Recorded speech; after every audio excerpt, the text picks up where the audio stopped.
ನಾನು ಬರ ತ್ರಿಸೂರ್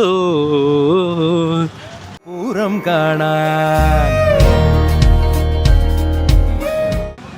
ತ್ರಿಸೂರ್ ಪೂರಂಗೆ ಬಂದುಬಿಟ್ಟಿದ್ದೀವಿ ಗೈಸ್.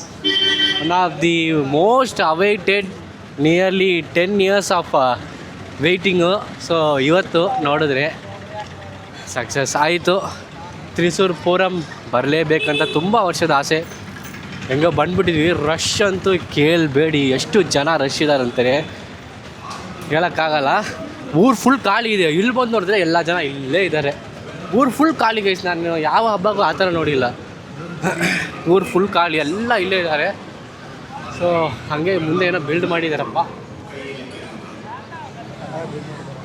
ಸಖತ್ತಾಗಿ ಬಿಲ್ಡ್ ಮಾಡಿದ್ದಾರೆ. ಫುಲ್ ರಾತ್ರಿ ಹೊತ್ತು ನೈಟು ಲೈಟ್ ಅಂದರೆ ಮೇಯ್ನ್ ರೋಡಲ್ಲೇ ಬಿಲ್ಡ್ ಮಾಡಿದ್ದಾರೆ ಗೈಸ್. ಸಖತ್ತಲ್ವಾ? ಸೊ ಗೈಸ್ ನೋಡಿದ್ರೆ ಇಲ್ಲಿ ಮೇಯ್ನ್ ಇಂಪಾರ್ಟೆಂಟ್ ಇದು ಒಂದೇ.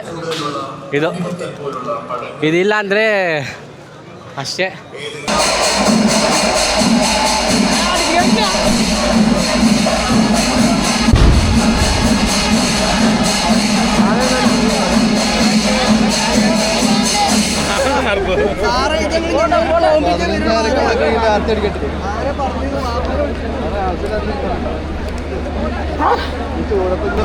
ಇನ್ನು ಸ್ವಲ್ಪದಲ್ಲೇ ಆನೆ ಸವಾರಿ ಮಾಡ್ಕೊಂಡು ಬರ್ತಿದೆ. ಅದಕ್ಕೋಸ್ಕರ ಪೊಲೀಸವರೆಲ್ಲ ಬದ್ಧತೆಗಾಗಿ ಈ ಕಡೆ ಕಳಿಸ್ತಿದ್ದಾರೆ. ಜನರೆಲ್ಲ ಫುಲ್ಲು ಸ್ವಲ್ಪ ಕಷ್ಟ ಅಪ್ಪ, ನಿಜ ಹೇಳ್ತೀನಿ.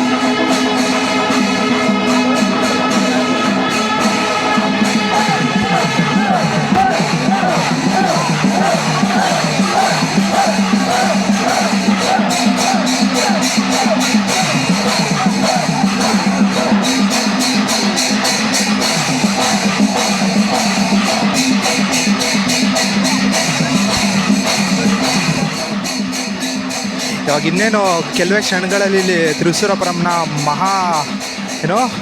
ಆ ಒಂದು ಫೆಸ್ಟಿವಲ್ನ ಆಚರಣೆ ಮಾಡ್ತಾರೆ ಇಲ್ಲಿ. ಸೊ ನೋಡ್ತಿರ್ಬೋದು ಮುಂದ್ಗಡೆ ನಮ್ಗೆ ತೋರಿಸ್ತೀನಿ ಒಂದು ವ್ಯೂ. ಎಷ್ಟು ಜನ ಇದ್ದಾರೆ ಅಂದರೆ ಲಕ್ಷಾದಿ ಜನ ಇದ್ದಾರೆ ಇಲ್ಲಿ. ಸೊ ಇಲ್ಲೇನಂದರೆ ಮೊದಲು ಇಲ್ಲಿ ಒಂದು ಮೇಳಂ ಬರುತ್ತೆ. ಆ ಮೇಳಮ್ಮೆ ಈ ಒಂದು ಫೆಸ್ಟಿವಲ್ನ ಒಂದು ವಿಶೇಷತೆ ಅಂತ ಹೇಳ್ಬೋದು. ತುಂಬ ಡಿಫ್ರೆಂಟ್ ಆಗಿರುತ್ತೆ ಮೇಳಮು. ಸೊ ನಾನು ಟ್ರೈ ಮಾಡ್ತೀನಿ ಒಳಗಡೆ ಅಲ್ಲಿ ಎಷ್ಟು ಕವರ್ ಮಾಡೋಕ್ಕಾಗುತ್ತೆ ಅಂತ. ಆ್ಯಂಡ್ ಇದು ನನ್ನ ಡ್ರೀಮ್ ಬಕೆಟ್ ಲಿಸ್ಟಲ್ಲಿ ಇದ್ದಿದ್ದು ಒಂದು ಜಾಗ ಆ್ಯಕ್ಚುಲಿ. ಸೊ ಇವತ್ತಿಗೆ ನೆರವೇರ್ತಿದೆ. And welcome to Thrissur ಪೂರಂ.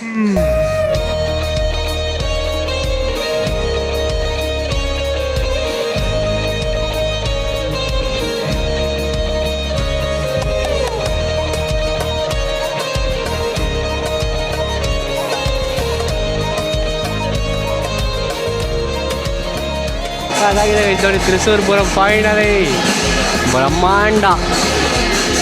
Photo ಎತ್ತಕ್ಕೆ ಫೋನ್ ಇಲ್ಲ, ಅದಕ್ಕೆ ವೀಡಿಯೋಗ್ರಫಿ ಹಂಗೆ ಕಂಟಿನ್ಯೂ ಮಾಡ್ತೀವಿ.